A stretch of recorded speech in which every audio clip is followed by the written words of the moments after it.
ইফতারের মুহূর্তটুকু স্বস্তি আর প্রশান্তিতে কাটাতে চান সবাই। আর সেই বিশেষ সময়টি যদি কাটে সমুদ্র তীরে, তখন আনন্দ যেন আরও কয়েক গুণ বেড়ে যায়। একপাশে সুবিশাল সমুদ্রের গর্জন, অন্যদিকে সবুজে ঢাকা পাহাড়, প্রকৃতির এক অপূর্ব মেলবন্ধন। এই মনোমুগ্ধকর পরিবেশে ইফতারের স্বাদ নিতে ভিড় বাড়ে কক্সবাজারের সমুদ্র তীরে। পশ্চিম আকাশে তখন লাল আভা ছড়িয়ে ধীরে ধীরে ডুবে যাচ্ছে সূর্য। কক্সবাজার সমুদ্র সৈকতের ধুধু বালুচরে চলছে ইফতারের প্রস্তুতি।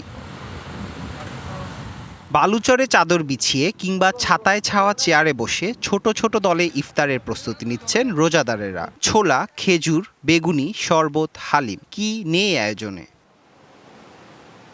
নানা রকম ফল আর শরবতে রঙিন হয়ে ওঠে বালুকাময় প্রান্তর। সারাদিনের গরমের পর ধীরে ধীরে বইছে হাওয়া, সমুদ্রের গর্জনও তীব্র হচ্ছে।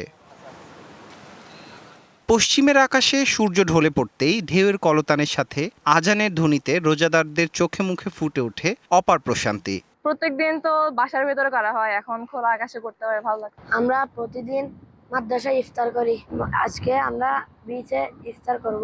এখানে অনেকেই ব্যাচেলর থাকে, ঘরোয়া পরিবেশে যে ইফতার করবে ওই জিনিসটা ওনাদেরকে দিয়ে অনেক সময় হয় না। ডিপার্টমেন্ট থেকে মূলত ইফতারের আয়োজন করেছি।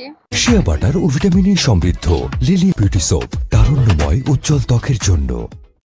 সারাদিন কর্মব্যস্ততার পর চার দেয়ালের বাইরে নির্মল পরিবেশে প্রিয়জনদের সাথে সৈকতে ইফতার আয়োজন বেশ জনপ্রিয় হয়ে উঠেছে কক্সবাজারে। আমার মেয়ের ইচ্ছা ছিল সে সমুদ্রের পাড়ে বসে একটু ইফতার করবে। আমরা সব বান্ধবীরা মিলে ফার্স্ট টাইম এরকম ইফতার করছি, খুব ভালো লাগছে। মানে আমার ওয়াইফ সহ এটা অনেক দিন ধরে প্রত্যেক বছর একটা চেষ্টা করি সমুদ্রের পাড়ে এসে ইফতার করব।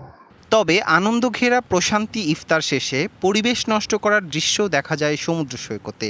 অনেকে উচ্ছিষ্ট খাবার ও পলিথিন ফেলে রেখে যাচ্ছেন। পর্যটক কেন্দ্র, এখানে মানুষ ঘুরতে আসে, তো এই জায়গাটা পরিষ্কার রাখা আমাদের দায়িত্ব। এখানে আমরা কেউ ময়লা ফেলাবো না, পরিবেশটাকে অনেক সুন্দর রাখার চেষ্টা করবো আর কি। বিশাল জলরাশি, মাথার উপরে অপার আকাশ, সমুদ্রের প্রবল হাওয়ায় ইফতারের মুহূর্ত অনন্য এক দৃশ্যের জন্ম দেয়। TBC news desk.